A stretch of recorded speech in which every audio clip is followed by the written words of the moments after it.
Welcome to H4M. We have Brandon with us today. Good evening. We don't have a guest today, but that's all right. Brandon and I have a presentation for everybody. Yeah, as much as we love having guests, and we do have one coming up next Tuesday night, so get excited for that. Ryan will not be in attendance that following Tuesday as he's a podcast tour, but we want to make an effort to have. We haven't decided yet. Probably at least once a month, where it's just going to be Ryan and I and us chopping up a topic that we're excited to talk about, that you guys are excited to learn about. So if you have ideas for those, I would love it if you would, if you're in the live, great, drop it now.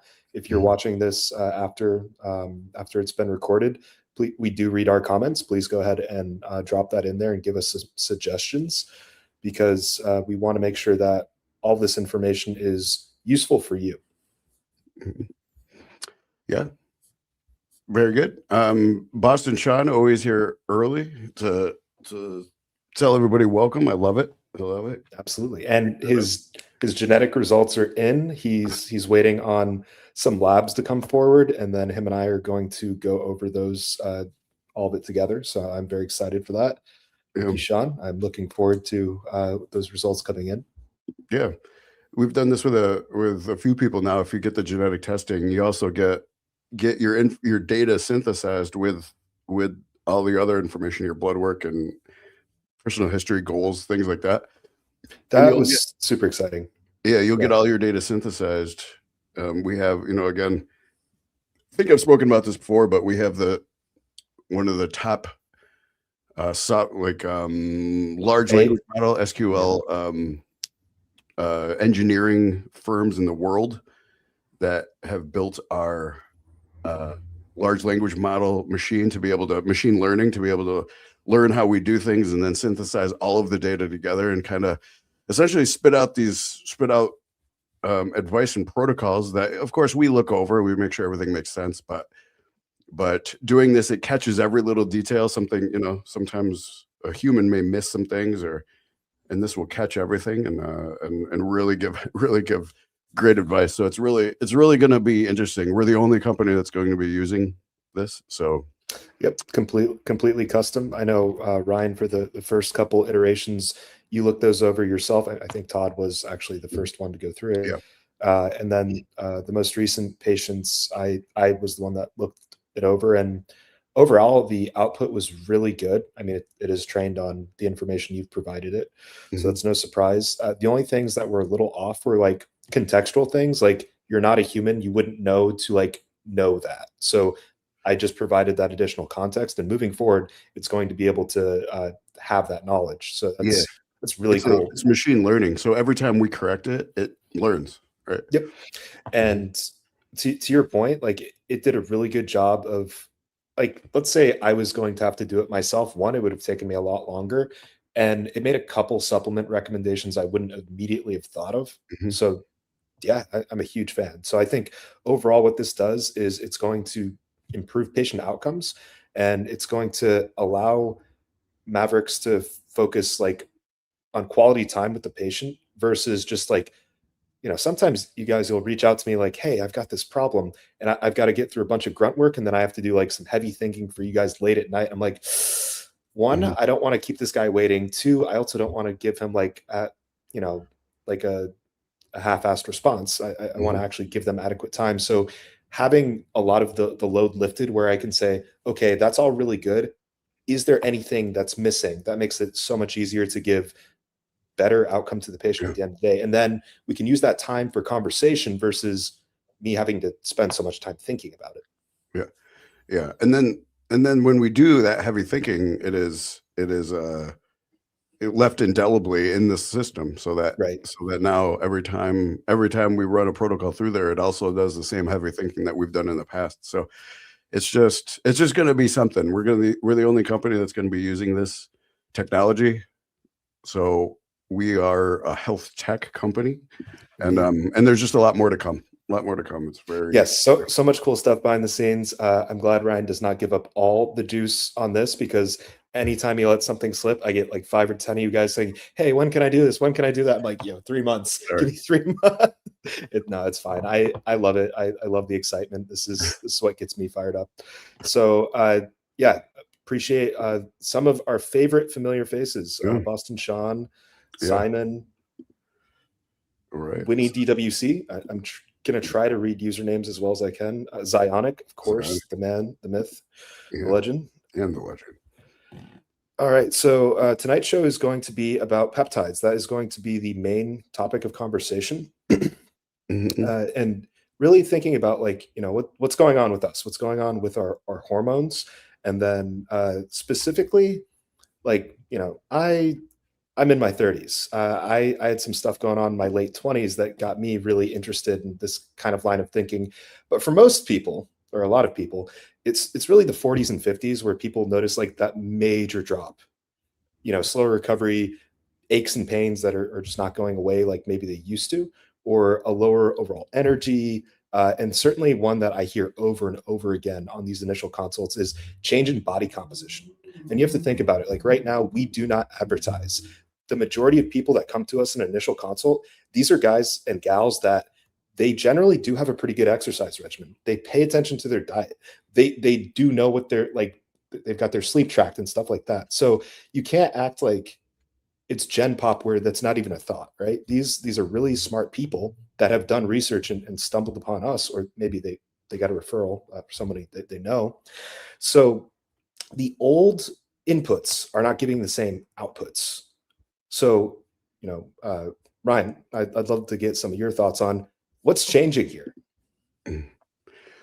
Well, yeah, as far as sorry, I was reading some of this stuff.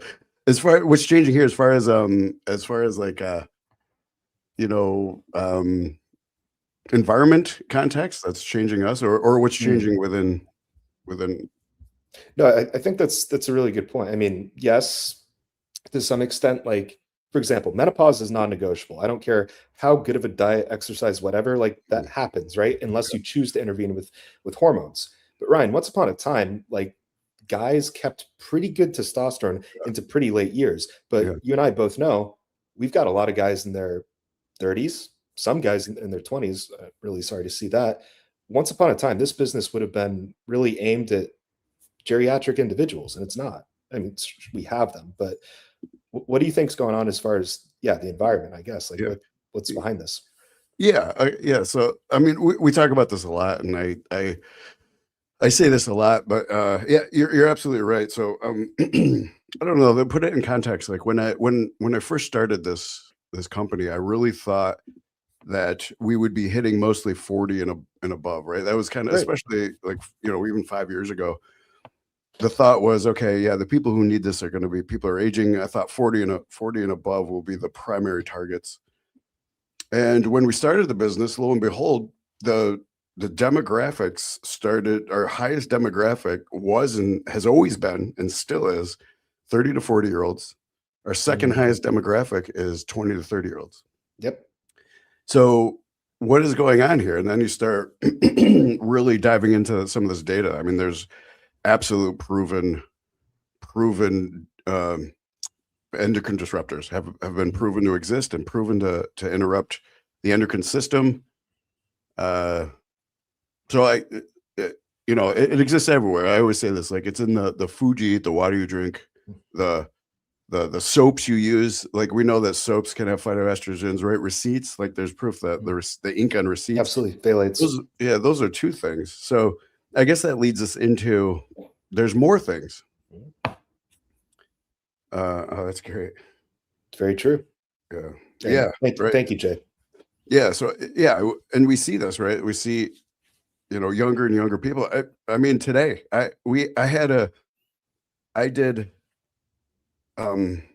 Vicky, our health maverick, took a consultation with someone who was 25 today, and he was just shocked. He couldn't believe that he was going to need TRT at this age. Yeah. And he does everything right. He said, I've been working on this for years. I do everything right. Like, the diet, everything. I cut everything out. I eat the diet I'm supposed to eat. I exercise. I do everything. And they, he wanted he wanted to talk to me, or at least Vicky wanted me to talk to him, just because I have a experience. I've had low testosterone my whole life. Testosterone has dramatically improved my quality of life. I started at 23, and so I talked to him. I said, "Listen, like this is something like it's happening. It's happening worldwide. It's a pervasive issue." And he couldn't believe that almost the epidemic that it's become. And he's totally right. It's an epidemic. Like we see, for everybody we treat, there's 10 more who just don't understand that they need the hormone replacement therapy. I think that's being conservative, but I agree with you. Right. Yeah. That is being conservative. Like my estimate, just kind of understanding the population and seeing what I've seen, is that there's 100 million people out there who are not treated, who need to be treated with hormone replacement therapy. It's like a quarter of the population. Right? So, that could be conservative, but I mean, we're just talking about a massive input of people. So let's take a look. Sorry to dampen everybody's mood here with the idea that it's everywhere. The endocrine disruptors everywhere, but let's go into some more evidence of endocrine disruption. And not to gloom and doom it. I mean, yes, like Ryan is saying, unfortunately, we are in this situation, but the good news is we're in this situation together, and we do have, we have weapons against it, so to speak. We do have options. Okay, so now I have to. Okay, so let's take a look at. Okay, so the title, I mean, I'm just going to go over some of the titles of this. There's, it pretty much says everything. The Sound of Contamination. All analyzed headphones in the Central European market found to contain hormone disrupting chemicals. Oh, great. So this was just yeah, I know. So it's like, so now we're seeing bisphenol, which is, okay, so I did some research on exactly what bisphenol does. And it actually acts, oh my God, I did research on this and now I can't remember what the hell I researched. Hold on. This was a different one. I might be talking out my butt, but it's like it's an end product of petroleum and plastics, right? So it's kind of in everything. So you'll hear, or at least I get, man, I'm about to dox some of my targeted ads. Guys, I swear I don't look at weird stuff, but I get ads for underwear that are 100% cotton or whatever, because it doesn't have the polyester. Well, we know polyester is in almost everybody's clothes to some extent, certainly athletic apparel and what have you. So having that stuff in close proximity, especially to the boys, the parts that are responsible for making testosterone, certainly not a good thing. And Ryan had mentioned it earlier, that the receipt paper, that what makes it that interesting texture that you can scratch and stuff, that's a big part of that. Right. So sorry, I just looked at this again. So bisphenol, right? BPA, and we'll get into more of the problem, but BPA, it does several things. It acts as an estrogen, so it can bind to estrogen receptors and agonize both the estrogen receptor in the cell nucleus and inside the cell.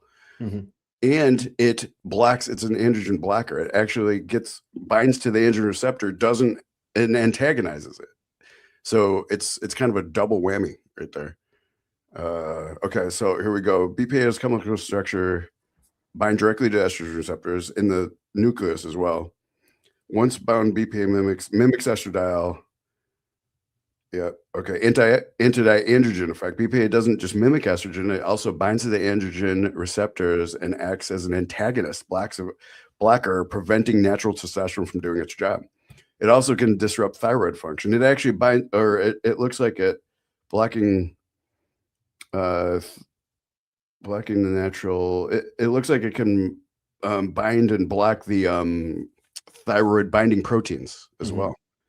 Okay, so how many kids do we see with the headphones on? I see kids all the time. They just walk around with the headphones in their ears all the time. Kids, right? I mean, I say it's all ages now. I mean, the older you are, probably the less likely it is, but we can't rule out nowadays. I mean, we're in a past life being in tech, everybody had AirPods in all the time. Yeah. So this was every major brand too. I just want that to be clear. So this was every major brand.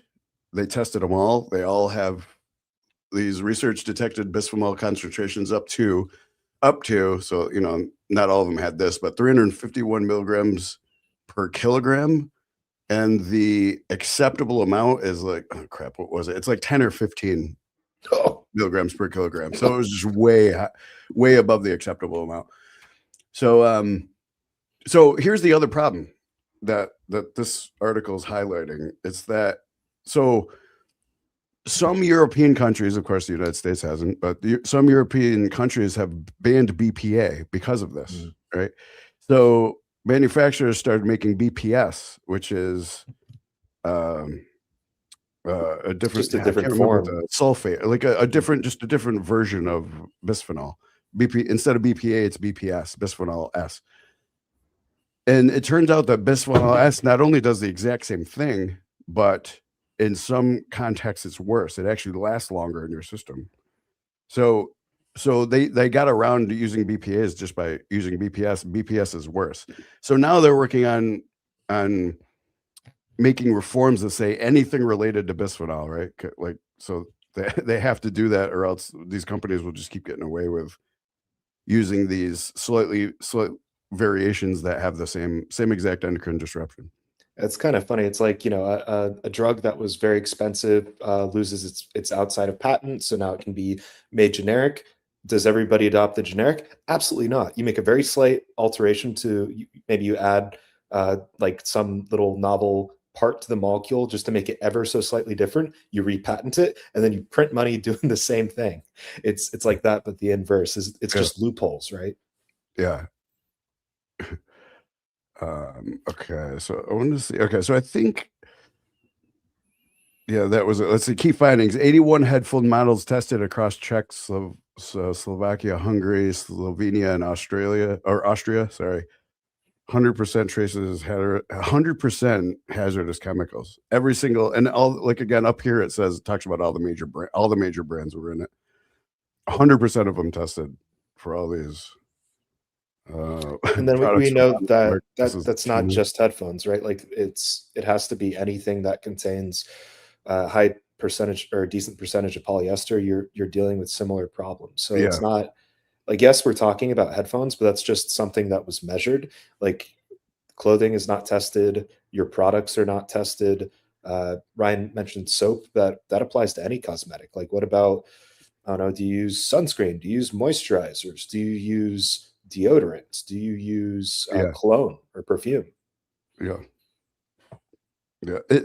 So some of the other disruptors are phthalates, right? Found in plastics, PVC. This is actually deposits in your testicles and produce the Leydig cells from producing testosterone. PFAS, forever chemicals found in nonstick cookware, water-resistant fabrics. They can attack the thyroid system. Atrazine is an herbicide, acts as an aromatase trigger. So it increases the aromatase enzyme, converting all your testosterone to estrogen. Atrazine is the most popular. It's up there with glyphosate. It's one of the most popular additives to our agricultural system. It's runoff goes into golf courses are the worst offenders because they use so much of it. But of course, golf courses are always connected to some form of water that gets into the local ecosystem, and it gets into your groundwater and eventually drinking water. So we're not trying to gloom and doom you. We're trying to answer people's frustration, because we hear it all the time of like, hey, Ryan, hey, Brandon, I'm someone who does stuff right. Why is this happening to me? What did I personally do wrong? And it's like, unfortunately, you didn't. Like, and I have to go back to this 25-year-old that I consulted today. Like, he just couldn't believe it. He could not believe that he's following all the rules, and he has to use hormone replacement therapy. And he just thought, there's got to be something else that I'm not doing right. And it's just like, no, this is not as uncommon. It is an epidemic. It's not as uncommon as you think. And I'm glad you called it out, because this like dialogue, I think is not super uncommon. I think to some degree people have heard this kind of stuff, but it's always in relation to like estrogen and testosterone. Very rarely are people talking about the implications to thyroid. And I would say that, like, I'm glad testosterone and estradiol are starting to get the attention they deserve. At the same time, like, I think hypothyroidism is as much of an epidemic that it's just not talked about as much, or like people are gaslit, like, oh, you have thyroid problems, and they're like kind of just making fun of people for being a little chunkier, which, you know, to some degree, the hypothyroidism does make that a lot harder. People are operating from a really bad position. And what do endocrinologists do? They just throw you on, you know, a little bit of levothyroxine. Here's T4. You're not good at converting it to T3. Like, they don't even look at that. So I'm dealing with it right now. Let's go ahead and let's go ahead and bash some of the endocrine. Like, I'm really getting tired of endocrinologists. So let's go ahead and do that, because we're about to do that in another minute. We have another article where we always have fun bashing endocrinologists, and there's a couple of really insidious ones here that we're gonna bash. So I'm disclaimer, there are good ones out there, and we love you guys, right, but as you know, there's a lot of people that make they put a stain on your profession. Good ones. For the rest of the ones that aren't good, I think endocrinology, the whole study is kind of a sham and a fraud. They don't understand your endocrine system. They should be like, I think if they just called themselves diabetologists or I mean, most of what they do is call yourself an endocrinologist. They mostly just dispense insulin. It's freaking crazy. So I'm dealing with, it's actually, I have like personally into this, because it's one of my friend's sons is dealing with endocrine disruption and endocrine disorders, like across the board. And he's like a bigger kid. There's obviously, when you look at the situation, there's an obvious metabolic disorder. There's obviously something going on. His lifestyle doesn't fit the metabolism, right? So now, and nobody would ever do anything. The freaking doctor told him to eat more salad. You should be eating more salad. What the hell? Like, so then finally, like, we come and we do some tests, and we uncover Hashimoto's, which was never discussed. We uncover like the opposite of what you think, incredibly low lipid panel, right? And so this is a thing. So we have somebody whose BMI is really high and lipids shockingly low, right? So there's something going on here, whether it be a genetic predisposition or we actually did some more tests to find out that it wasn't lack of absorption, but it could be you're not absorbing the nutrients that you need. And it turns out it's not that. So we got to look at a genetic disorder for lipid production or cholesterol production. So how can, you're obese with low triglycerides, low LDL, like that is weird, super low, and low everything. So, and then we uncover Hashimoto's, we uncover low thyroid. So then we go to a specific children's endocrinologist. And by the way, the problem with children and their testosterone is that it's so wide. Like, children's testosterone is like the range is even wider than it is for adults, right? So, and they say, well, depending on what level of maturity it is, they call it Tanner stage 1, Tanner stage 2, Tanner stage 3. But the range is up to 1200. Like 1200 is the top, right? And the low end is like 100, or I forget what it is, 150 or something. So if you're at the low end, they said, well, it depends on what Tanner stage he is. No, it doesn't. We want the kid to be, it's just ridiculous.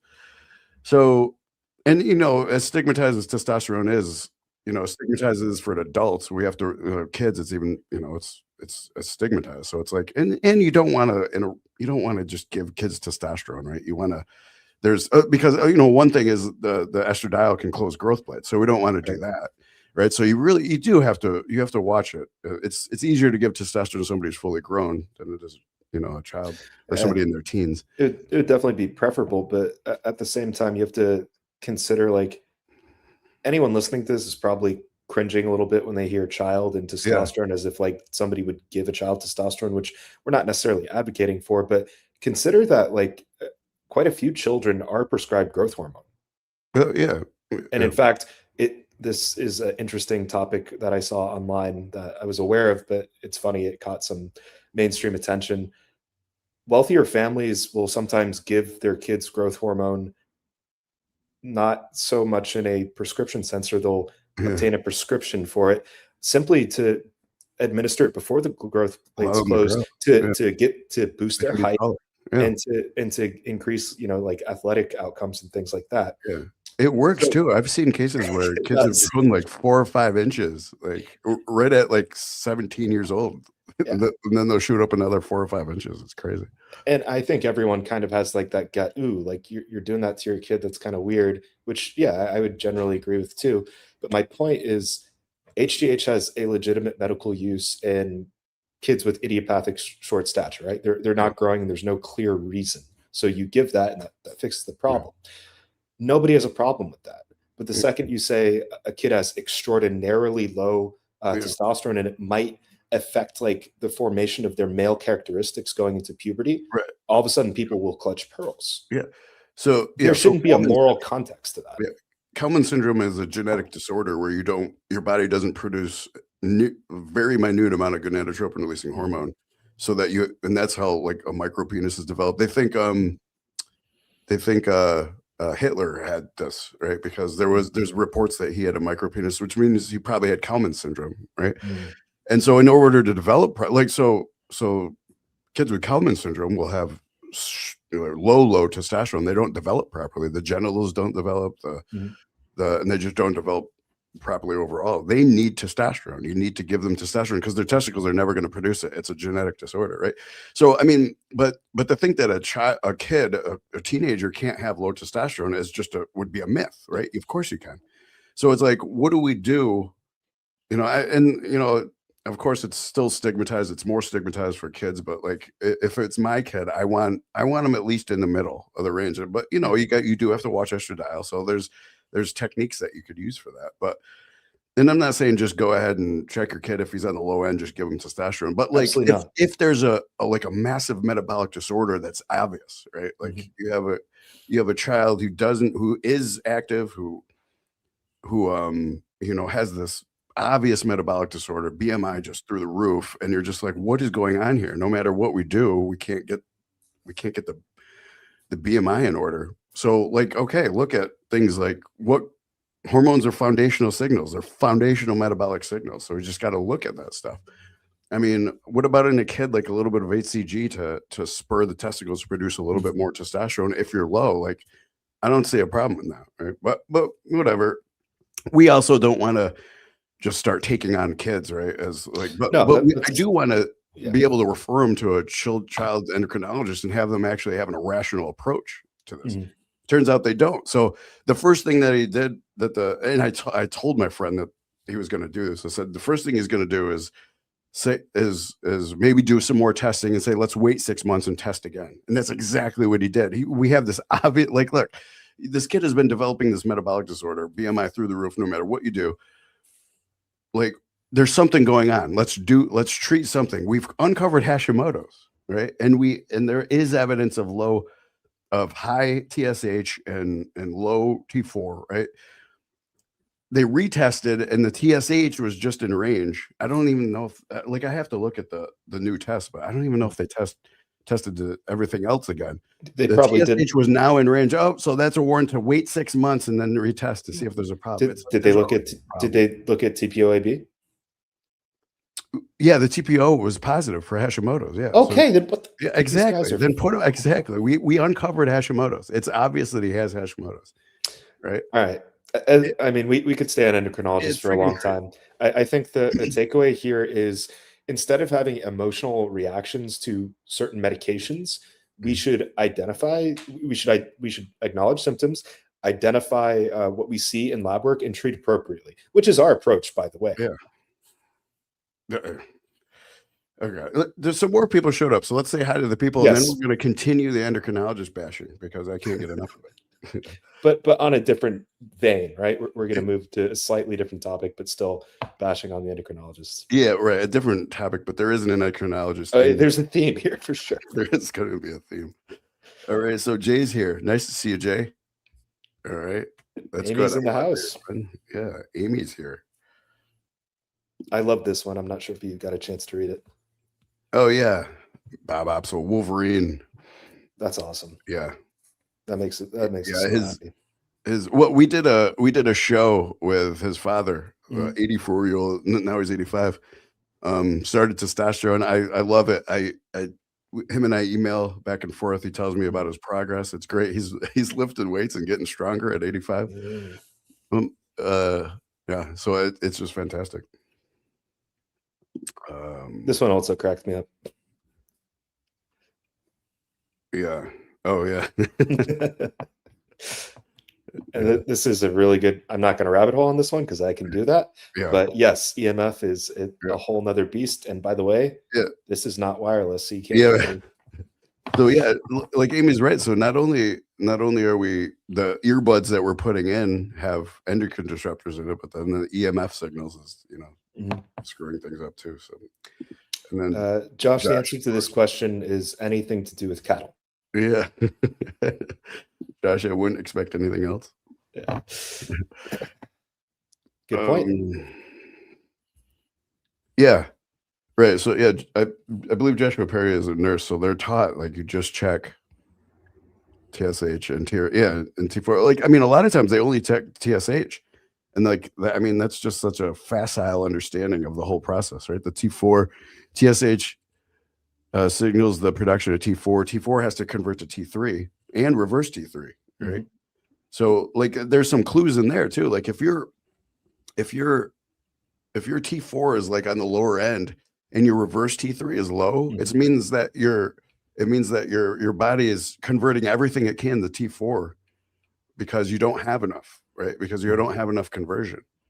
So or I mean, let's say say your T4 is low and it doesn't matter where your T3 is in that case. If your reverse T3 is low, it means that your body's converting everything it can to T3.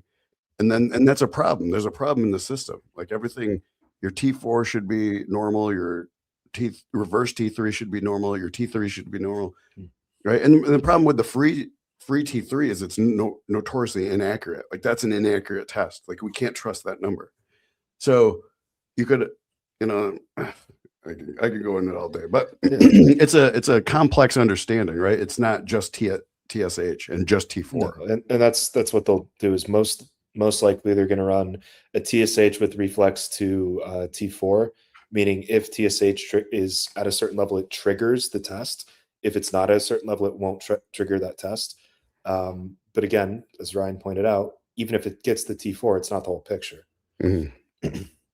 And here we have an anecdote that apparently Messi took growth hormone as a kid. 334 stay Hungary's claim, not mine. Messi, don't come after me if that's true or not. From the road. No, I care. All right. Howdy, Damien. Here's okay, that's exciting. All right. I'm sure it's going to be yellow, right? Yeah, it's going to have to. It matches hat. Here's a funny statement that's actually true. Like it sounds funny, but oxandrolone, like there's been a lot of studies with oxandrolone on children for burn victims, right? Because that's what they use on children burn victims because oxandrolone doesn't convert to estrogen. So when you have a burn victim, it's like the healing burnt skin, it takes so much energy that your body will get that energy from gluconeogenesis and atrophy all the muscle.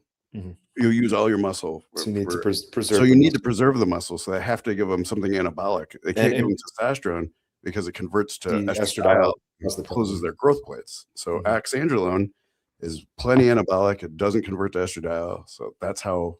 So there's a lot of studies done on children burn victims, and it's all positive, all of it. Like, so very always results. No adverse consequences to health markers over a period of 2 years. We saw one study, right? And it's not a small amount of oxandrolone too. I mean, it's not a huge dose either, but it's a decent dose. So as always, context, super important. Check your kids' Halloween candy. I found an entire script of oxandrolone last Halloween tucked into a Reese's bar. I'm glad I got that off the streets. That's funny. Okay, and now we have CSD Z70. Okay. Maybe some videos from the vault make an appearance in the future. Yeah. Yeah, thanks for letting us know. We've kind of gone through a rebranding. Some of the old videos will come back, and we're making a lot of new content. We're actually shooting all our content in professional studios now, and eventually we're going to make our own professional studio so that we can shoot content right from our studio. I'm excited for that stuff to come out. I see a little bit of what you and Todd have going on, and I think everyone's going to be really, really they're going to enjoy it because it's great stuff. Yeah, we went to New York City this weekend, and Ted and I shot a bunch of content in New York, so in a studio in New York. So that will be slowly releasing. I think a lot of that will be interesting. Okay. All right. So now, okay, wait, what was the segue? Oh yeah, we're moving to, again, endocrinologists, but a different topic this time around. So apparently there is quite the shortage of estradiol patches. Yeah. So yeah. Now I got it. Okay, hold on. Whoops. While you tee that up, I'll just answer Sean real quick. So for thyroid specifically, we're looking for at minimum TSH, free T4, free T3, reverse T3. Bonus points if you get TPO-AB. The reason that we want those is to get an accurate assessment of the ability to convert to free T3, as Ryan's pointed out. Not the most accurate thing on the planet, but if we have the reverse T3 in there, we can get a pretty good hint at what it should be relative to your symptoms and stuff like that. Yeah, so we have a specific thyroid test on the website. Yes. It specifically tests all those markers for your thyroid. Yeah. Ruben. Yes. Yeah, PPC. Yeah. So these things actually get stuck in your testicles, right? As among other places. Everywhere. Not just your testicles, but other places. But they actually find these plastics in testicles. Hey, Gary. Bodybuilding Monday, Wednesday through Friday. It is better late than never. We appreciate you being here. That's not, you know what, Gary, we say that so much I forgot what the MWF is supposed to stand for. Remind us what it's supposed to stand for. I forgot. May have made that Monday, Wednesday, Friday up. Yeah, we made it Monday, Wednesday, Friday, but that wasn't originally what it was supposed to be. Well, be interesting to hear. How does it get there? Through eating, drinking, and then actually transdermally. And as far as excretion, sweating is probably, yes, we do excrete through poop and to some extent pee, but actually sweating it out is one of the best ways to do it. That is one of the reasons that sauna is a really good therapy for that. You can substantially reduce your microplastic load and stuff like that just through regular sauna use. Oh, he did answer. Yeah, muscle really fitness. Okay. I like that better. You gotta remember that.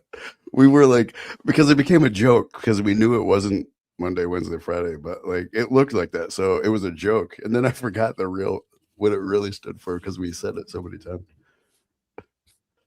Do we have the estradiol thing? Yes. So so there turns out that again, well, here, let's just go into this. So they obviously they removed the black box warning. Oh, whoops, I did that. Did the wrong one. Oh, here we go. Okay. So Strains pharmacies after warning lifted. So they removed the black box warning, which we all know a few months ago with HRT. And not surprisingly, HRT prescriptions have gone through the roof. So it's so much so that they're now short on the estradiol patches.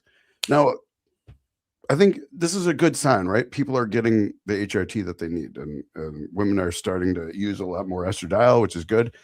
I mean, one thing we'll say is that the patches just are not a great form. It's better than nothing. It's also better than pills, right? You don't want to use pills at all. So just for everybody watching, the pills convert 90% to estrone, which causes major problems when you take an estradiol pill, most of it turns into estrone. Then you have this massive estradiol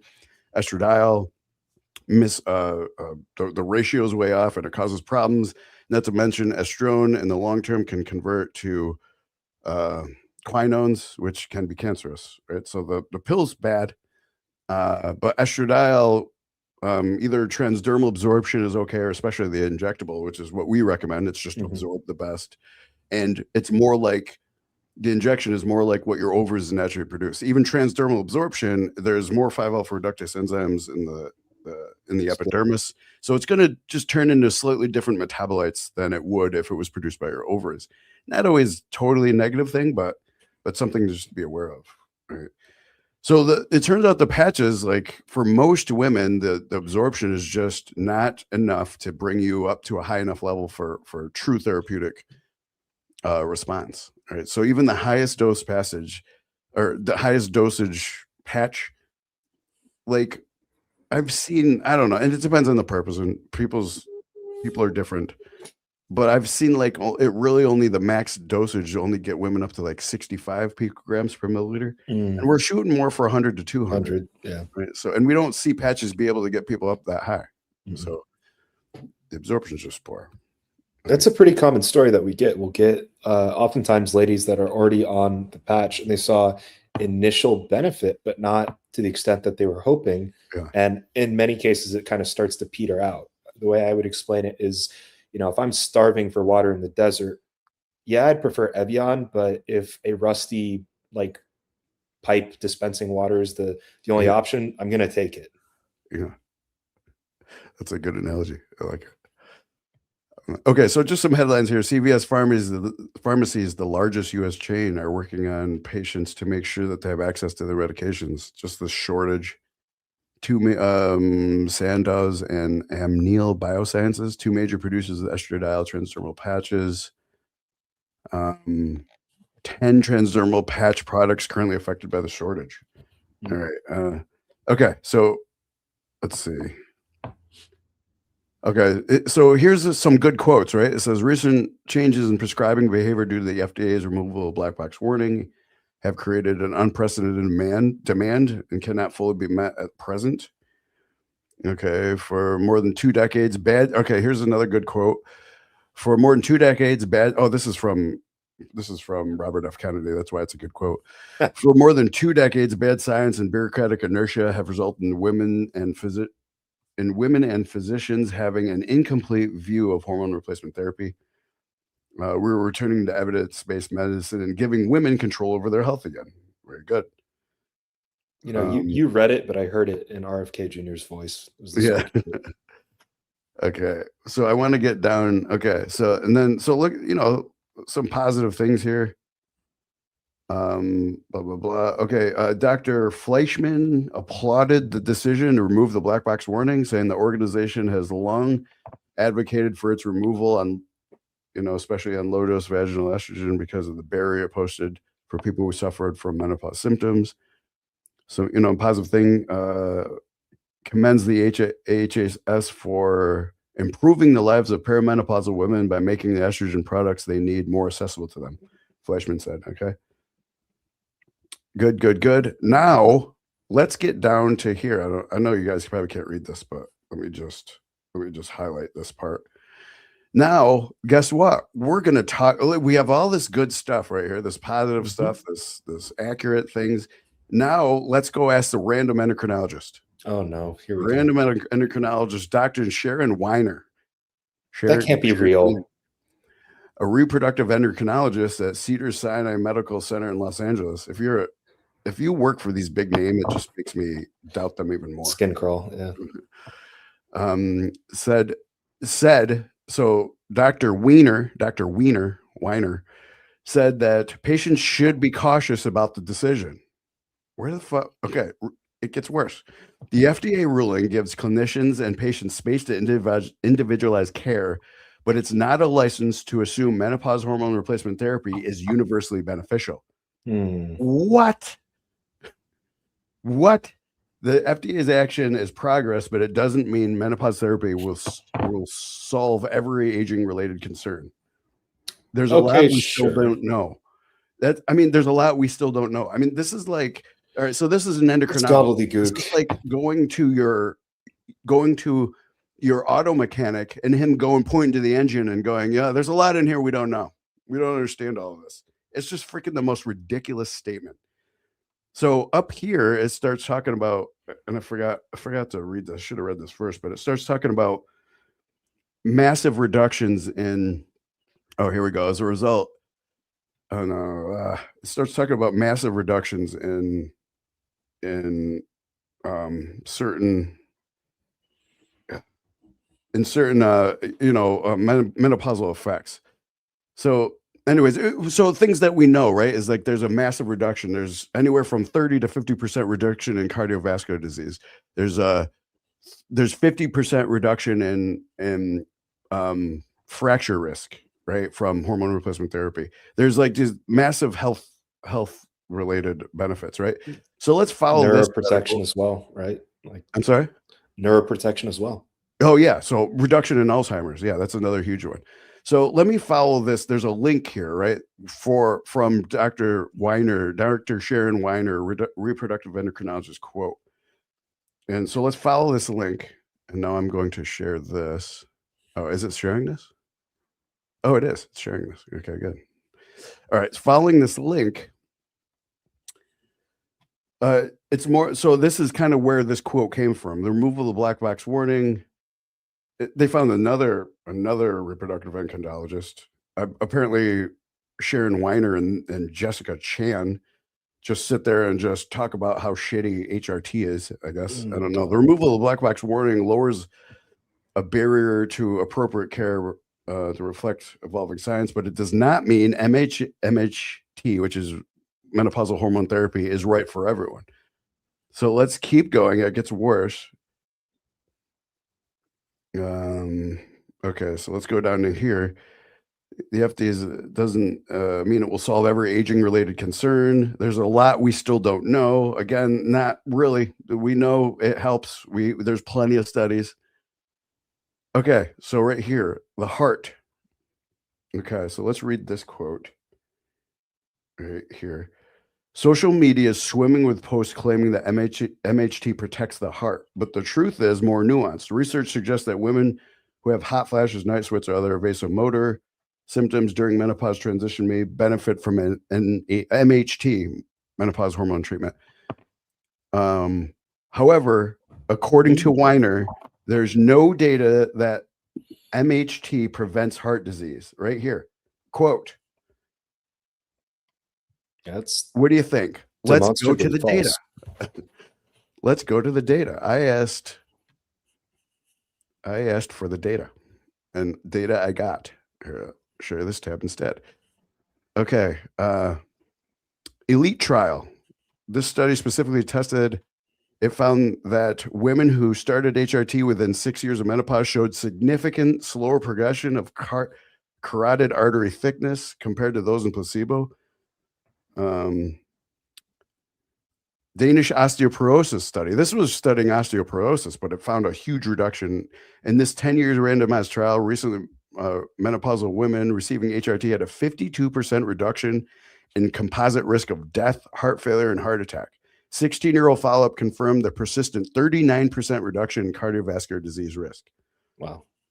KEEPS. Here's Kronos early estrogen prevention study. This trial examined healthy women. While it did not show a major change in artery thickness, it did find that HRT significantly improves several heart-related biomarkers, including LDL, cholesterol, blah, blah, blah. Nurses Health Study. This is a massive study. Over 70,000 postmenopausal women found a 30 to 50% reduction in cardiovascular events and death among those using standard estrogen doses.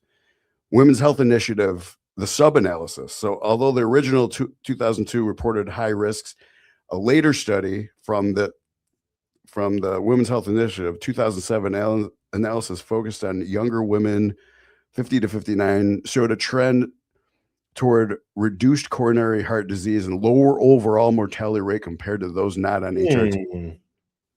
There's just study after study here. Cheryl, or what was her name? I don't even remember her name now. Not worth remembering. Weiner. Yeah. There's no data to suggest MHT prevents heart disease. No data she's familiar with, or no data she's going to acknowledge. Like, so, but like a part of this too is the journalism. Like, who is, like, why would you, like, we have this, okay, yeah, HRT is being used. Now you got to go find a freaking, like ridiculous endocrinologist. I'm trying to watch my language here. A ridiculous endocrinologist that somehow that just has this again. So you have these endocrinologists who've been inculcated with this idea of demonization and that HRT is bad for 30 years. And now the science just flips. And this is like, well, actually, that was all wrong. We actually see all this data. We see that it's actually very beneficial and everybody should take it. And then, but you have these cardiologists who just can't, who just can't like rationalize that. It's called cognitive dissonance, right? There's actually a science behind it. Cognitive dissonance. You can't just flip your thoughts and conform to the new data. You've been learning this, inculcated with this idea for 30 years. So now you have to rationalize everything you've been taught for 30 years. And then this is what happened. It's cognitive dissonance. And she's just, let's go on. There's more. The brain. And you were just talking about this, Brandon. And this is Chan. IMHT may improve sleep and daytime function when it alleviates hot flashes and night sweats, but evidence regarding its long-term effects on cognition are mixed. Hormones are not a treatment for dementia, quote unquote, Chan said. Let's look at the science. Okay, wait. So I looked this.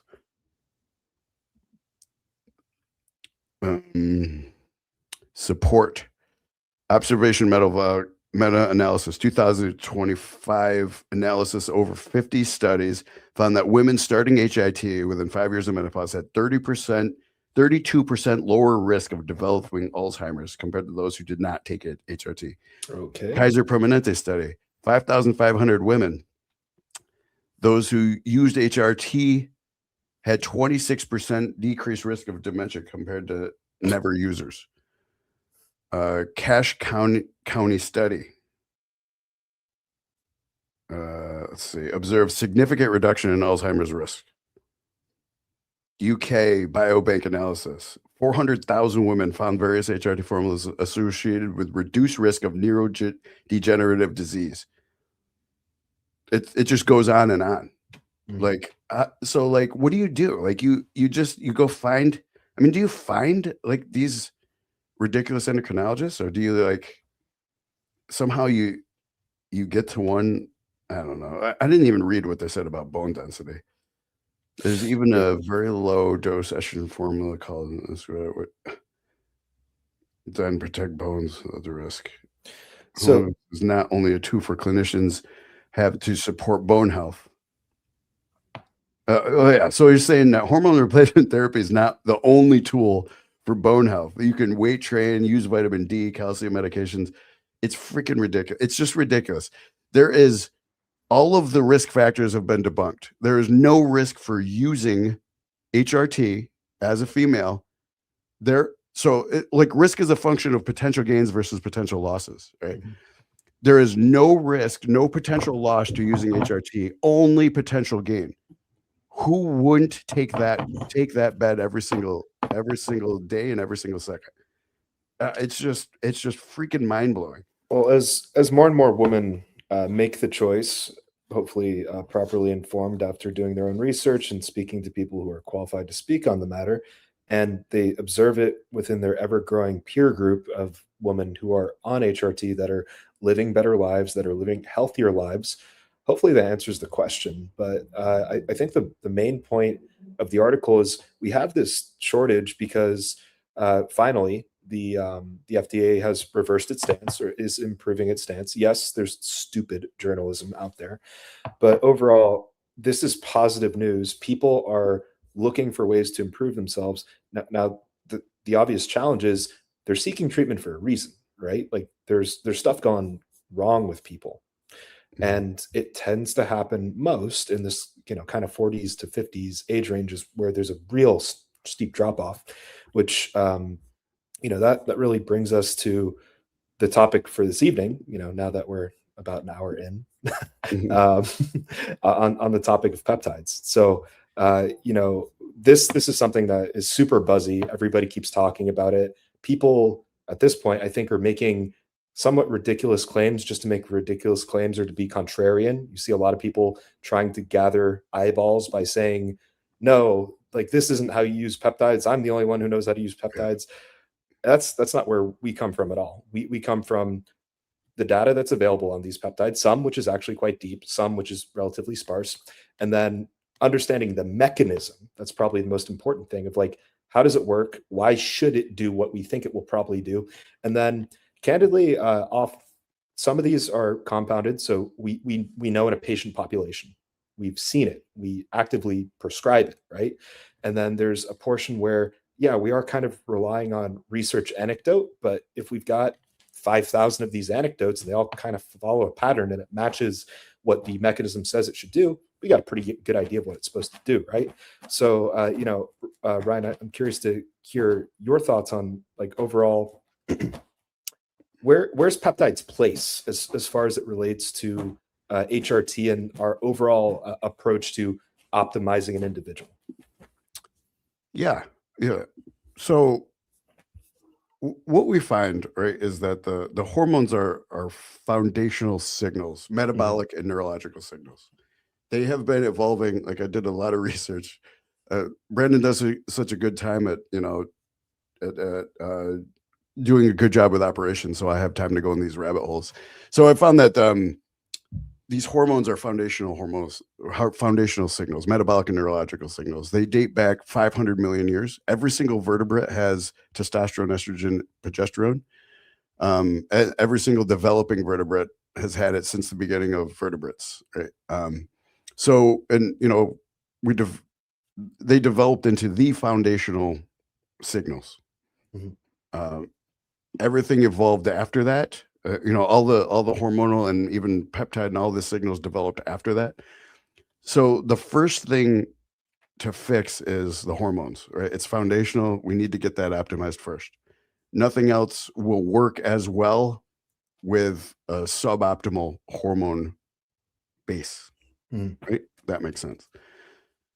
So then moving into peptides is synergistic, right? Fine tuning. We can fine tune. We can be synergistic with the peptides. So, like, just as an overall understanding of what peptides are, peptides are also signals, and they signal cellular function of some kind, right? They signal cellular function, and a lot of the ones that we use either signal the production of some important hormone, or they signal defense mechanisms to come clean up cells so that cells can function better. Right. And those are the main things that we're using. And I think this kind of incorporates that all the peptides that we use, like those two things. Right. So that's a more helpful answer for when I'm off the clock, I'm exhausted, and one of my family friends or friends of friends hits me up and says, "Hey, what are peptides?" And I say, chains of amino acids. Yeah, they are that. And then these chains but I think specific shapes that fit into specific receptors.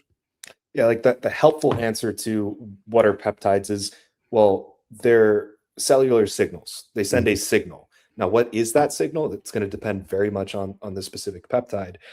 And to get into like, how do we actually implement them and use them in an intelligent manner? Because if you look at the options, I mean, we have a whole menu. There's a lot of peptides out there. People ask, oh, what should I be taking? Yeah. It's not like an omega-3 where just about everybody needs, an omega-3. It's what's your specific goal? What's your symptoms? What's your scenario? And what we will pick the right tool for the right job. But as Ryan's pointed out, that has to be on a foundation of a good hormonal basis. So let's say somebody doesn't need TRT. They actually have good testosterone. It's rare, but it could exist. That person could still benefit from peptides. But if somebody is hypogonadal, our biggest mover is still going to be TRT first. And if you come in as an initial consult, if you come in as a new patient, or I'm sure any of my existing patients can back me up on this, I am not ever going to say, okay, you have low testosterone. Let's start you on testosterone and 10 different peptides. No, it's always going to be, let's see how much juice we can squeeze out of the TRT itself. And then let's move to the next sensible option based off what's not yet where you need to be. Will we absolutely not give you peptides on our first conversation? No. If you're in a situation where it makes sense, yeah, we will. But at the same time, we're not going to be loading you up with everything under the sun. It's I'll give a really common example. Most people are going to leave an initial consult with just testosterone if they're a male. If somebody says, hey, my problem is I have all these negative symptoms of low testosterone, plus I'm obese, we might mention, we'll mention a GLP. Like, that can make a lot of sense. We're not going to pressure you into using it. We'll explain the benefits. We'll explain the potential downsides, which when we use them intelligently, how we've mapped out in the past, there really aren't very many downsides. But that would be like a specific scenario. We're not just going to say, okay, here's, SS31 MOTS-C, let's get some BPC-TB, PT141. Like, we're not just going to throw letters and numbers at you. What I wanted to add to that, is all very good information. The only thing I wanted to add to that is that other clinics will try to, kind of like what Brandon was saying, is that we're not going to just. That was definitely me subtweeting people. That I may not have made names, but that was definitely my way of throwing some mud. Yeah, but like, what I do want to say is other clinics are going to do that, right? And we've seen it. Like, so I did a bunch of market research before I started this company, and I went and tried to get treated by everybody, and that's exactly what would happen. Like, there were certain clinics that would, like, they wanted to make me get my IGF levels, because only so they could try to sell me CJC, epimorelin, HGH secretagogues, right? And it's like it was, and they just tried to load you up with everything, and it really doesn't make sense. Like, let's start simple. Let's start with changing one variable, or the fewest amount of variables we can, see how that you react to that, and then make adjustments based on how you're reacting and what your goals are. Right. All right. I hate to be cold-hearted, but it does make sense from a profit standpoint. And hey, look, we have just added a new Maverick to our team, which we're very excited about. It'll be starting next week. In this process, we interviewed a number of candidates, all that were very qualified, great people. We just had to make the right move with the right person. But as a result, we discussed a number of candidates that work with some of our competitors. And we have nothing against them for doing that. But in that conversation, I made it clear, like, how we view these subjects. And they shared the different approach that those places took. Some of them went as far to share their comp plans. And I can tell you that there's quite a lot of incentive around the selling of peptides to unsuspecting patients. So it's not how we approach it's crazy. So like the Maverick, or your coach, or whatever they call it, will get compensated the more they sell you. It can get pretty crazy. Like, we're here just to help the patient, right? It's about helping the patient, and whatever that is. And a lot of times that means moving slowly. It does. And figuring out what yields the best results for you as an individual, not just by selling you everything under the sun. Then if something goes very well, we don't know what did it. We actually don't want you. We want to be as cost effective for people as we can. We don't want you just spending a bunch of money on a bunch of stuff. We don't know what's helping you and what's not. Exactly. If we start with 5 different things, and, like, okay, best case scenario, 4 weeks later, you're telling me how fantastic you feel. Okay, it's time to renew your peptides. You now need all 5, because we don't know which one did which. If we start one at a time, we can identify you respond really well to this. However, your individual response to this, which usually is a pretty good one, for you, only so. Some people, they've got a lot of disposable income. They actually do not care. They will take that little incremental benefit for what I personally feel is a little too much money. But a lot of us have a budget. A lot of us do not have that freedom. So we want to be respectful of your budget and get you the best result for every dollar you spend with us. And we're very adamant about that. So, Ryan, if you could, like, let's give a concrete example, right? So somebody, they've already begun testosterone replacement therapy, or if they're female, whatever hormones are appropriate for them. So we've got a good base here, but we have some ongoing problems that aren't quite there. And we'll use, like, really common one, like BPC and TB. I think these are the 2 that most everybody's heard of. What's the approach on, like, why would we potentially use these, and how do we think about them in context of their overall protocol?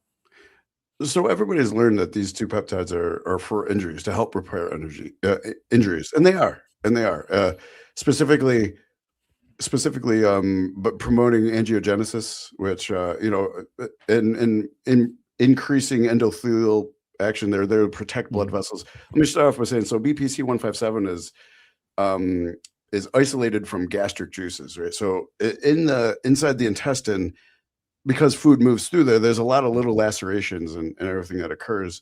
And it's important to heal that quickly so that you can absorb all your nutrients, right? So your body developed this peptide that really supports quick healing and tissue and regeneration, right? So we can isolate that in the form of BPC-157, and now we can inject it everywhere. And it really does help in terms of angiogenesis, which both helps the blood vessels and for dilate, and can build new blood vessels to it's important for healing injuries as oxygen and nutrients, right? And it can really help that with blood flow, right? Also, what we see is significantly reduced inflammation, right? So just the reduction in inflammation factors, there's an anti-inflammatory aspect, reduction in tumor necrosis factor 4 alpha, and things like interleukin-6, which are inflammatory cytokines. And if we can reduce these, we can reduce inflammation and then allow more of a anti-inflammatory and healing to occur, right?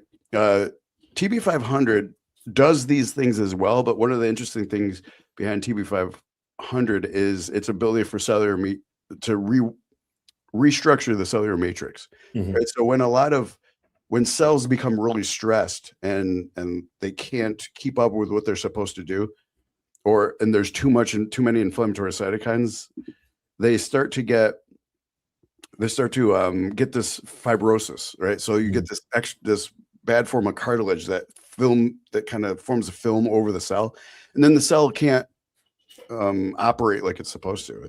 It loses its function.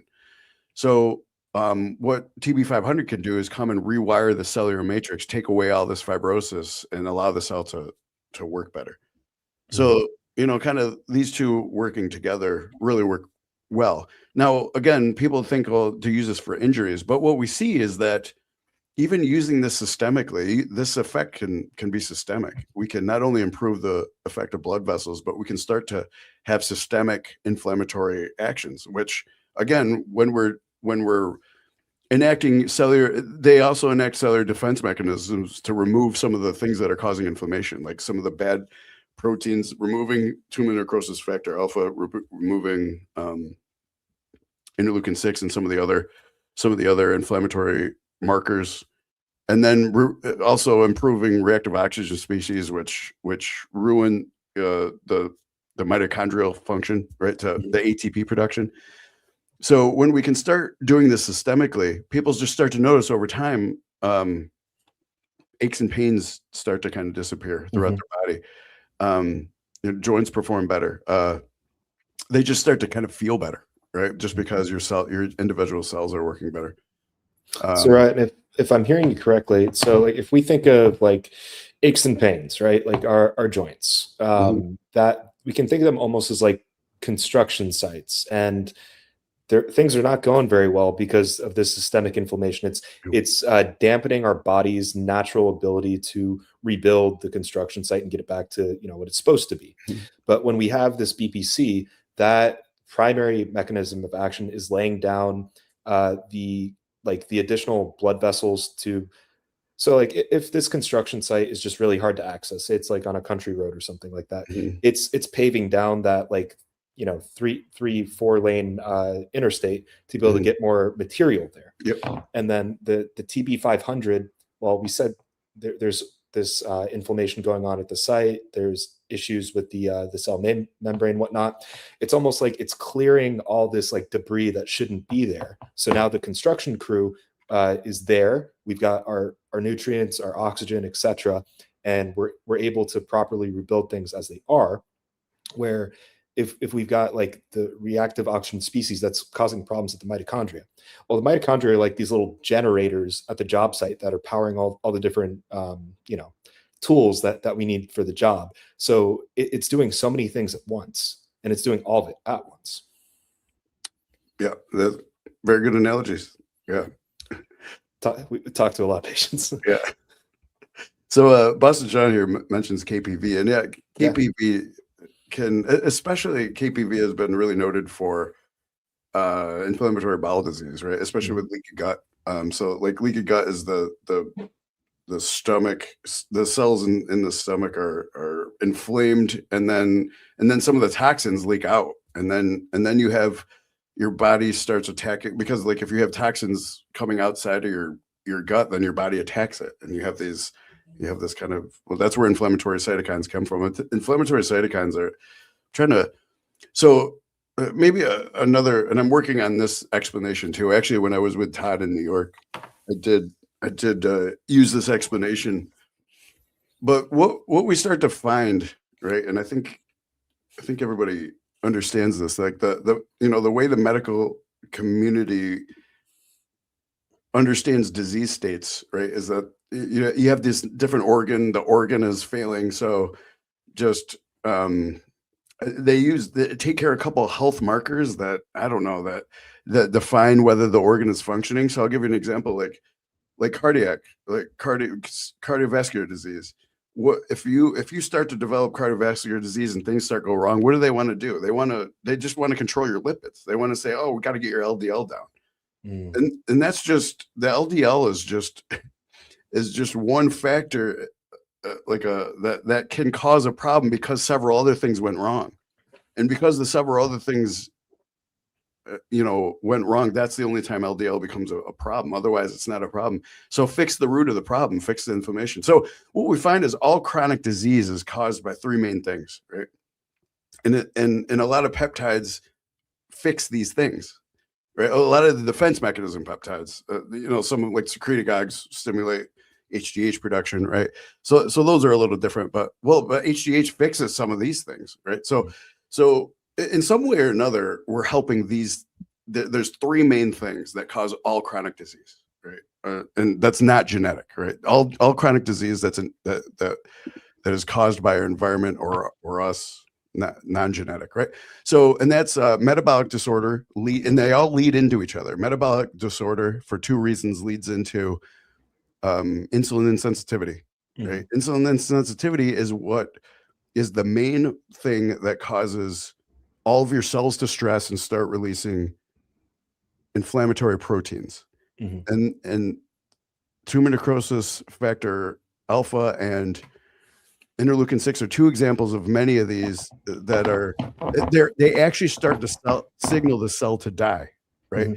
That's what the inflammatory cytokines do. They're signals for your body to start attacking these cells. So when your cells stress, your body goes, should I repair it or should I kill it? And if your body goes into this M1 macrophage state where it says kill it, then that's what the inflammatory cytokines are. So it's signaling all of your cells for your body to kill your cells, your T1 helper cells to attack cells.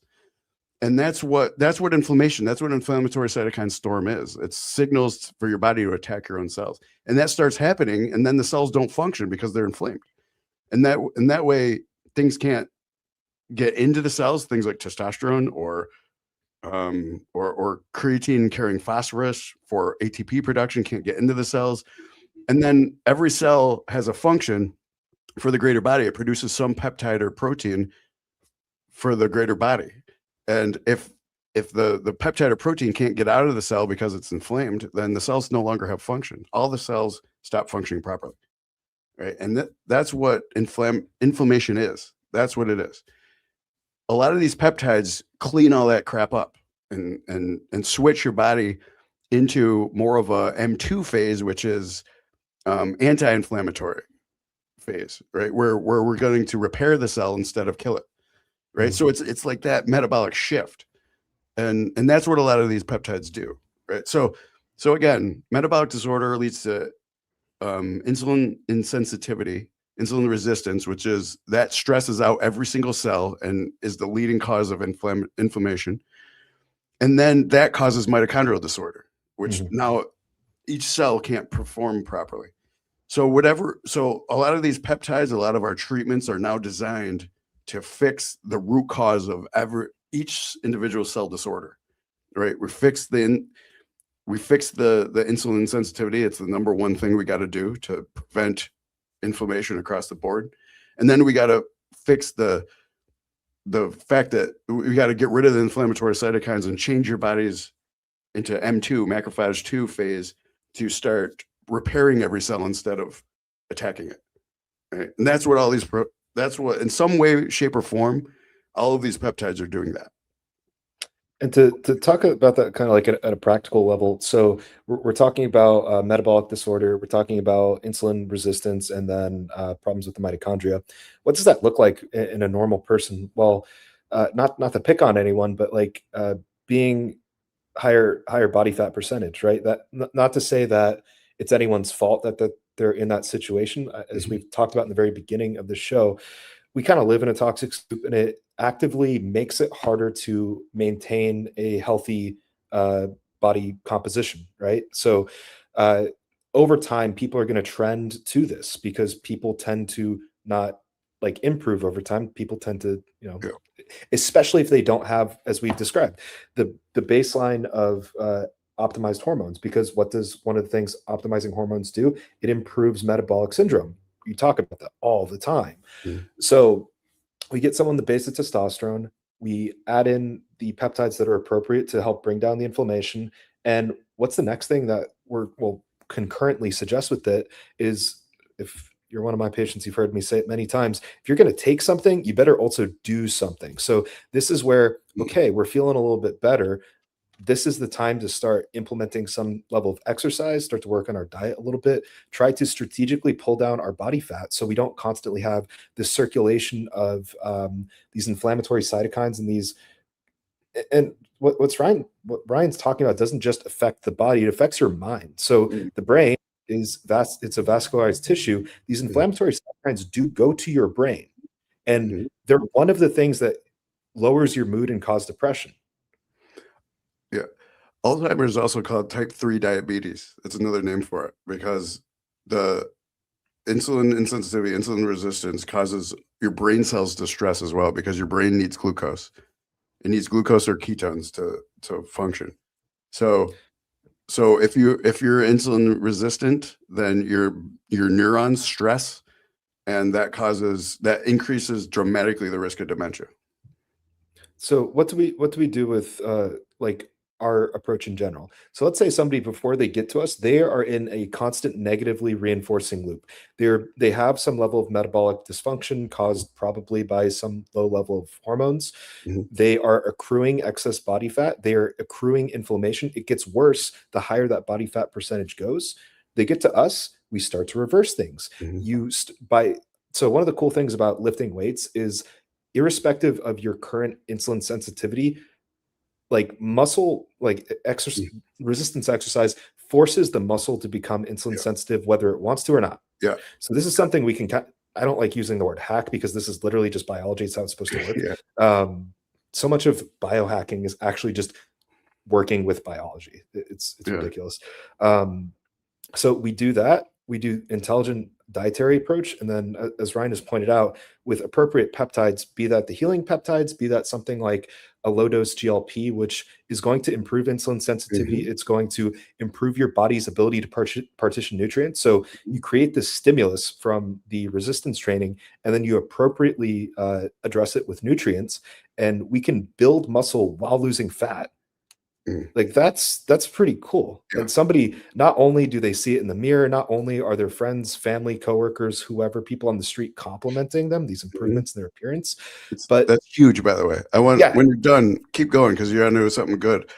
That right there is a major aspect that people don't account for. It's a major aspect of what makes you feel good and what drives you forward. It's a huge dose response when somebody compliments you, and it makes you want to go more, exercise more, eat better. You can see the benefits now.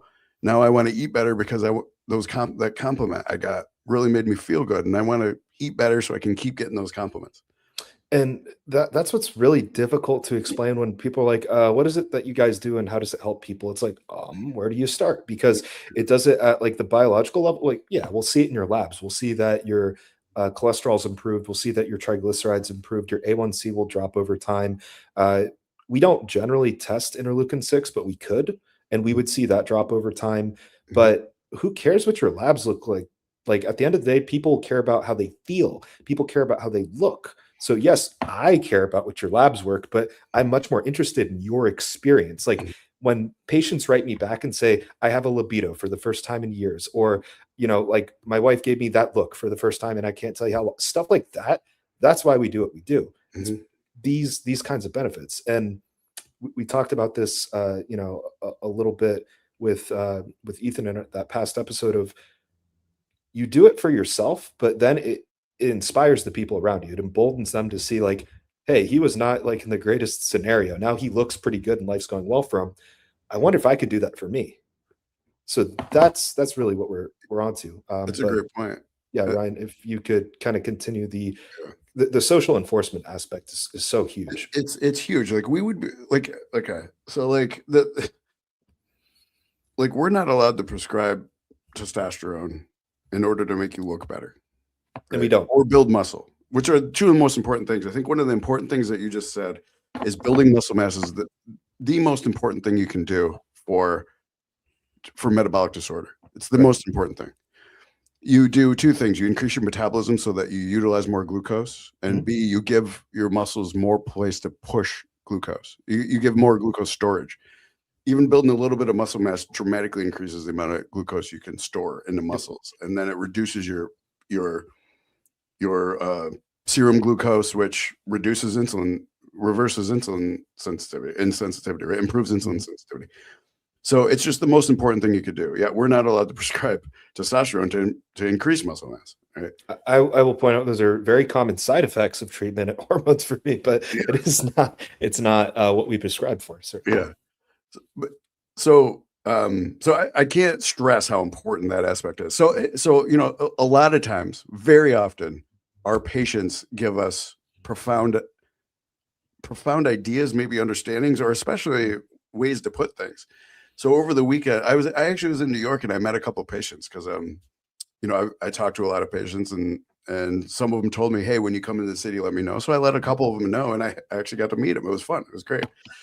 One of them said to me, and I never thought of putting it this way.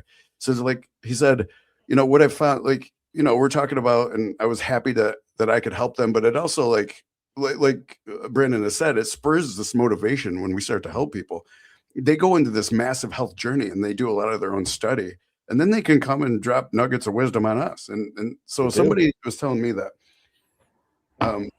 that what the society typically does is tell people to lose weight, especially like he's got some female friends that, I got to lose weight. I got to lose weight. I got to lose weight. And that's in some ways, like, I got to do all these things. I got to change my diet. I got to do this. I gotta, there's a lot that has to go into that. And a lot of, perceived discipline that people may or may not have, especially if their hormones are low. So he said, instead of framing it like that, let's just frame it as, don't think about losing weight. Let's just do everything we can to put on muscle. As a female, especially, let's just gain muscle. Let's gain muscle instead of lose weight, because ultimately that's going to lead to losing fat, right? If we can gain muscle. So he said, just do all the things to gain muscle. Like, let's stop framing it. If it's hard for somebody, let's stop framing it as losing weight. Frame it as just gain muscle. And that might be a little easier. Okay, well, I got to go to the gym. I got to do this. Got to eat a lot of protein, right? But that for some people that might be easier to. I never thought of it like that, but I think that's a great way to put it. Just gain muscle. And for a lot of females, there's been so much societal pressure and peer reinforced pressure for, you need to be skinny, you need to, all that kind of stuff. Many of them have been in a really self-imposed diet for a very long time. I was about to say starvation. That's sometimes a little dramatic, sometimes accurate to say. But my point is, these women, they have oftentimes hypothyroidism. Their hormones have taken a shot because they don't have adequate calories, fats, micronutrients to support their natural production of their hormones. So if we did approach it from, and you know what, maybe they have a little more body fat than they would care to, but if we just start from a position of let's put like 5 pounds of muscle on you, on a lady, that's a good amount. Yeah. Well, guess what? That's going to, they will be forced to eat more than they were. They will be forced to not feel guilty, nor should they, about eating more. And then when they've put on the muscle, they get to be proud every time they walk into the gym and they move a little bit more weight than they could last time. They do a few more reps than they did last time. There's that, you know, the positive reinforcement of every time you walk in, you do a little better. They get to a point and it's like, okay, you have actually been eating in a surplus for the first time in what, a decade, intentionally for 3 months straight.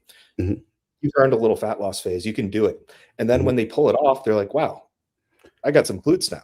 Where were those? Yeah, because putting on that muscle mass dramatically increases your metabolism. That's so right. Now your metabolism is primed to lose fat.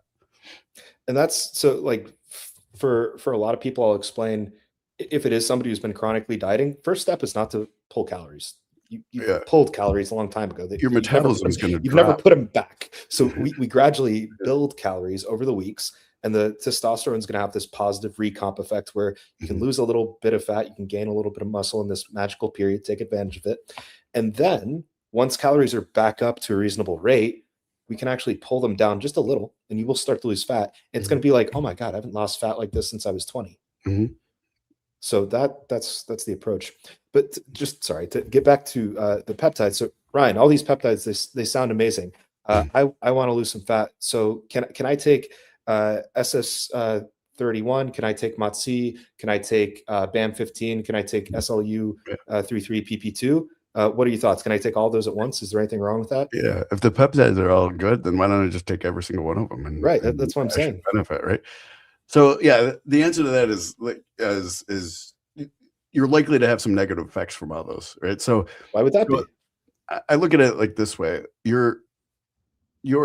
our body has these defense mechanisms to remove reactive oxygen species, to remove inflammatory cytokines, to have a anti-inflammatory response. We have these defense mechanisms. The reason that they're not always on is because you can go the other way.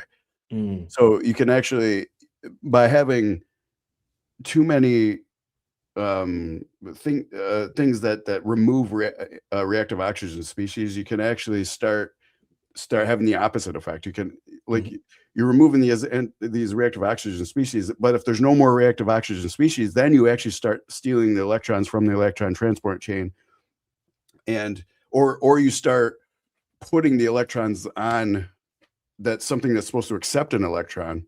Okay. And then you have the opposite effect of what you wanted. You're still interrupting the electron transport chain, which is interrupting ATP production. Right. So Boston call it overspinning. That's what Alex Kicko calls it, right? Is overspinning.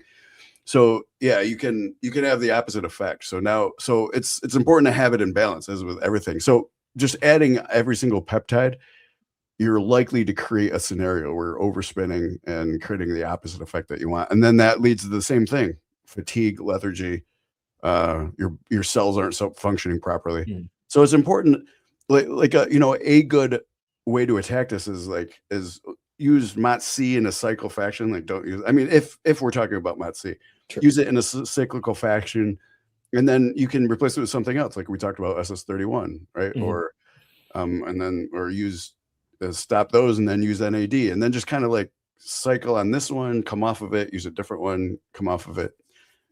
Using everything at once, you're likely to cause problems. That's a really good point. I think that sort of describes, I mean, yes, it is our approach to peptides because you said it, but I think sometimes people get worried when they learn about peptides. Like, okay, I'm spending this money on my HRT, which, with us is actually quite reasonable.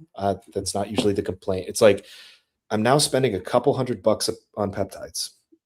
Do I have to do this every single month for the rest of my life, just like HRT? And my immediate response is no. No. We use it for a targeted goal. As you said, it's a cycle, right? And we, unlike somebody who just fell onto TikTok and discovered what peptides are and then loaded up their cart and bought everything under the sun and started taking it. We take an intelligent approach where everything is going to make sense.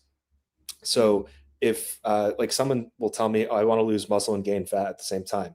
Well, you can recomp to some extent, but if you want to make a really significant move in either direction, you need to pick a direction. So if we're focused on putting on as much muscle as possible, right? We're going to be eating in a caloric surplus. We're going to be lifting weights. As much as I love MOTS-c, it activates AMPK. AMPK is much more beneficial in a fat loss phase.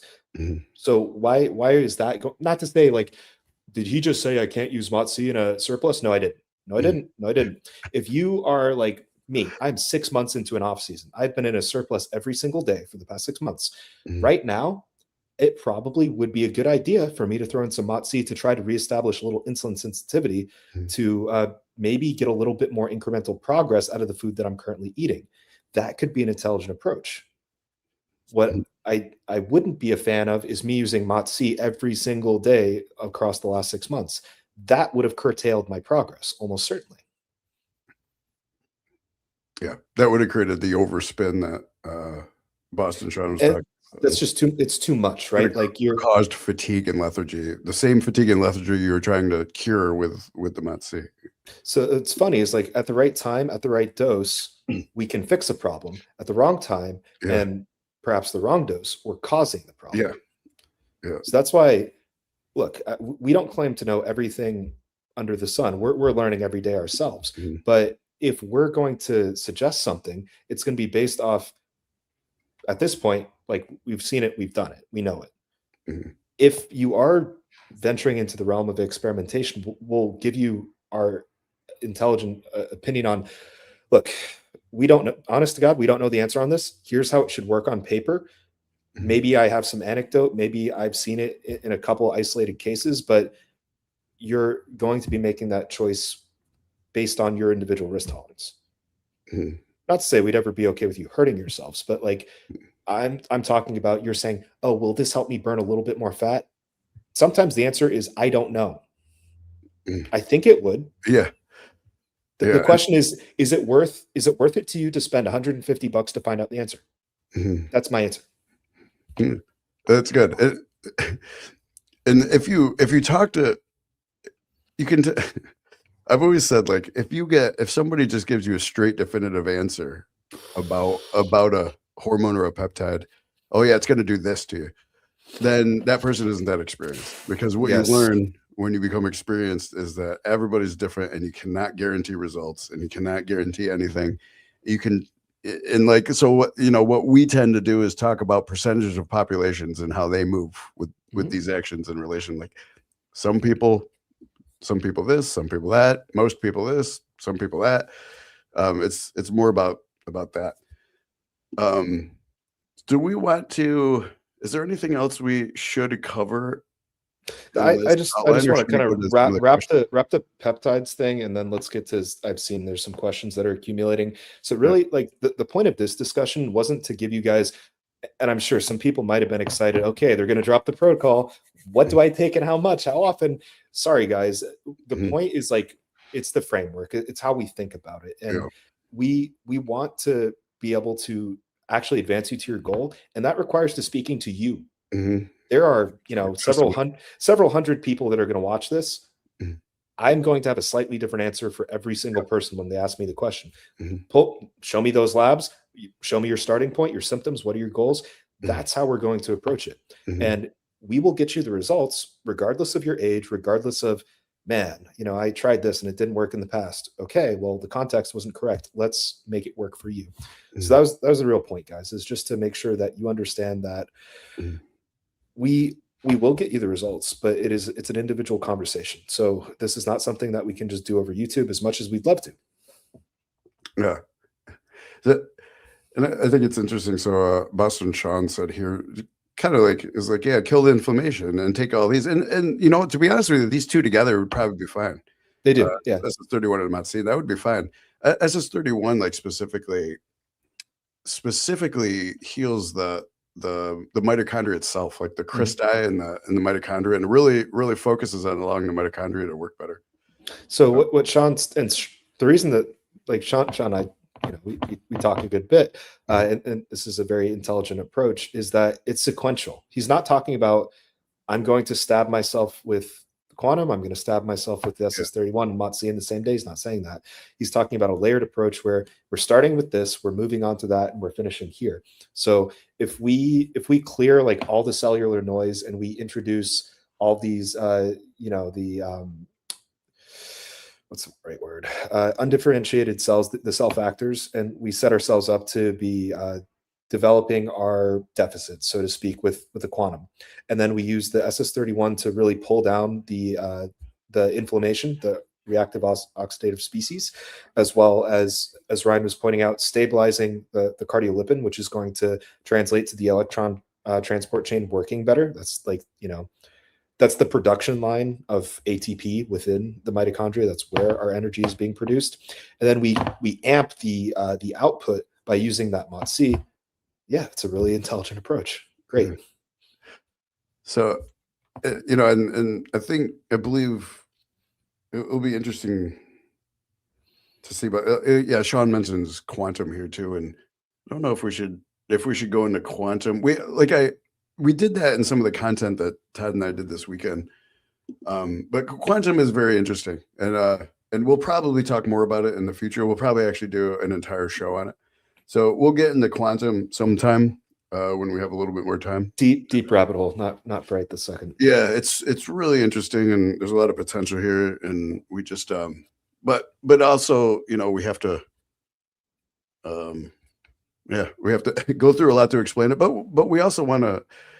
We have some validation of it, and we want to make sure we continue to validate it, because we don't want to sit here and really push something hard when we're not, just to make sure that that the validation that we've seen is universal across people, right? Yeah, so far so good. Okay, so questions, right? Does that make sense, Brandon? Yeah. Go some of these questions. There are some good ones here. Okay, so Boston Sean, if I have methylation testing from a couple of years ago, oh yeah, can I put that into the H4M? Yeah, just send that over to me, Sean, please. Yeah. Yep, that's a good idea, Sean. So send that to Brandon, and then we'll synthesize all the data with that information. Yeah, once you get send that to me, your labs, and then we have your genetic results, which just came through. We'll combine everything in accordance with your goals, and we'll discuss those results. Yeah. The more data you can give us, the better, and then we can synthesize it all together. All right. Oh, I just did that one. Okay, so here's Ionic. Let's see, quick one. Deep into a longer open-ended push, running test sip, DECA. If test gets delayed briefly, would you hold current dose and let the long ester taper if it runs out? Or let's see, scale to 50% to stretch it to drop to TRT. You supply it to the. Hey, yeah, I mean, I have an answer. I'm not sure. Like, so these testosterone esters, like long esters, really aren't that long. Like, I think. Like really, honestly, the half-life is like 2 to 4 days, depending on the person. So for this, like I would just drop the dose and actually stretch it. Because I would be afraid that you're going to run out of test, and now you're only going to have DECA. And then I think stretching it would be a better idea than just running it strong and then dropping it, or God forbid, just running DECA, unless you have some estradiol on you. Then you could just do the DECA and estradiol. But, yeah. What do you think, Brendan? I agree with you. I agree with you completely. And some people can tolerate that higher nandrolone to test, but a lot of people they will start to feel a little wonky. So yeah.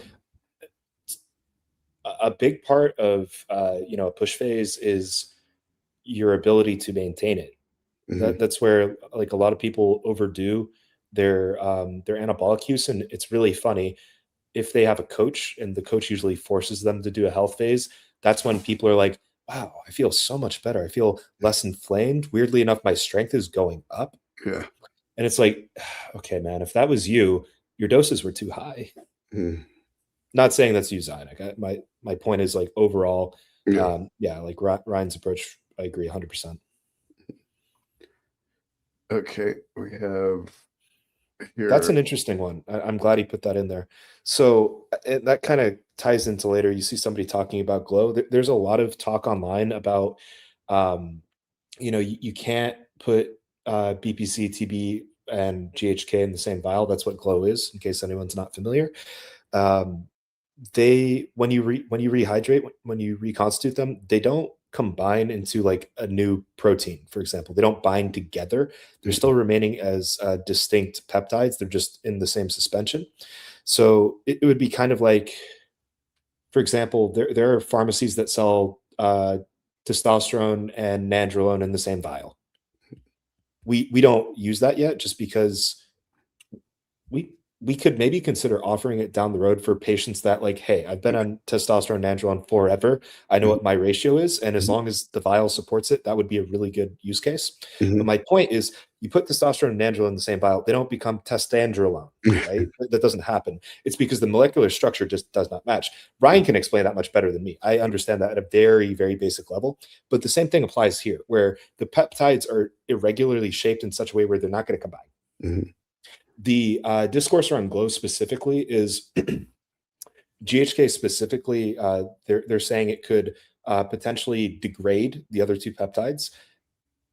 There's some validity to that, but in practicality, the answer is, how long are they going to be touching, and will it outlast like your time that you'd like? Let's say it's completely fine. Like, let's say within 30 days, there's a 1% degradation. Does that actually matter? No.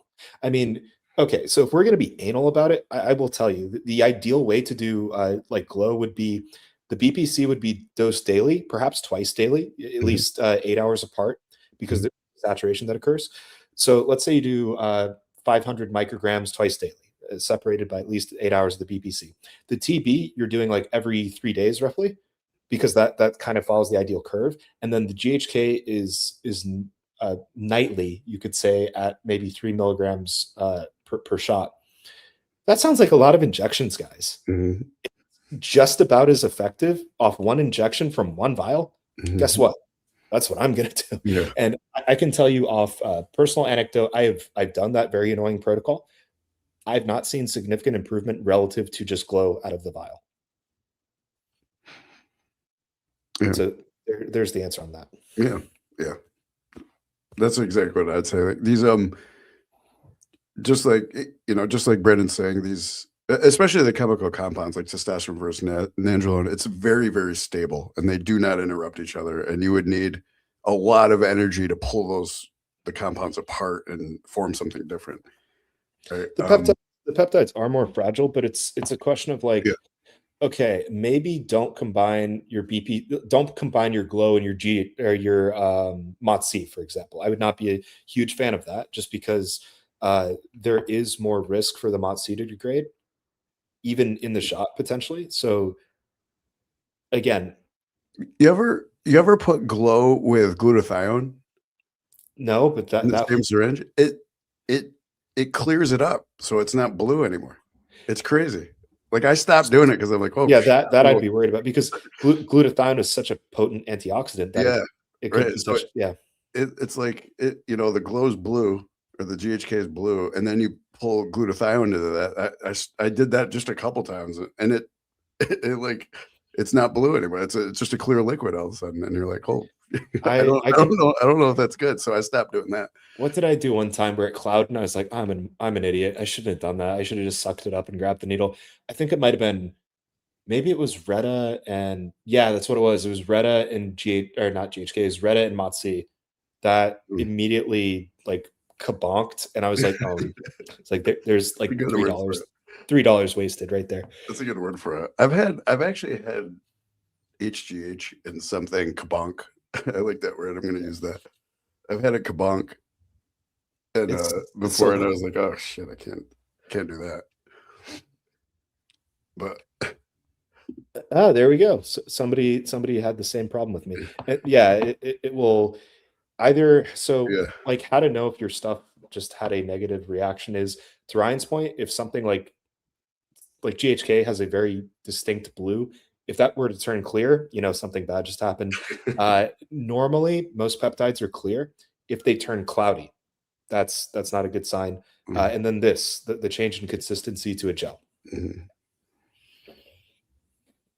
Yeah, and there's still no definitive that it won't be effective either. It's just it's kind of crystallizing out, and there's still a chance that it works. I mean, there's a chance that it denatured. The thing you don't want is denaturing. So like the peptides, like what they do, the peptide's an amino acid chain, right? And then a protein is a chain of peptides, right? So that's kind of the difference. So but the amino acid chain, it's not just a straight chain. They fold into a certain conformation. They fold into a certain shape that's important to bind to something to fit into a receptor, so that you have a certain effect, right?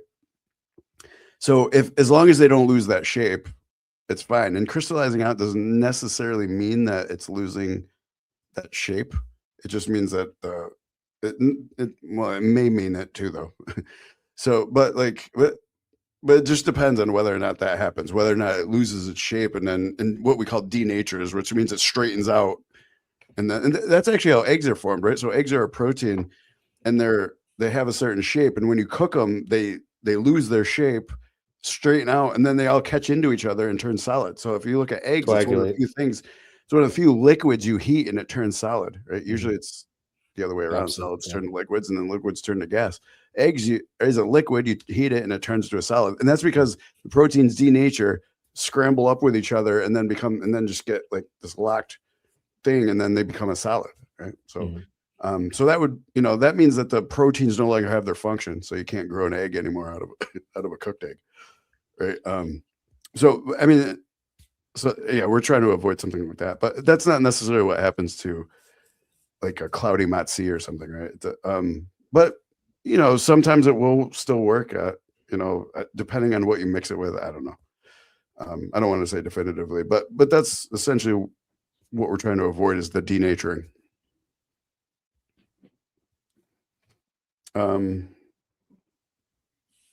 Yeah, pH level. So this would be something really bad, right? So like, I mean, one of the things you wouldn't want to do is add an acid to any of these peptides, because like what forms, you have this amino acid chain, and what forms the shape is the positive and negative charges in specific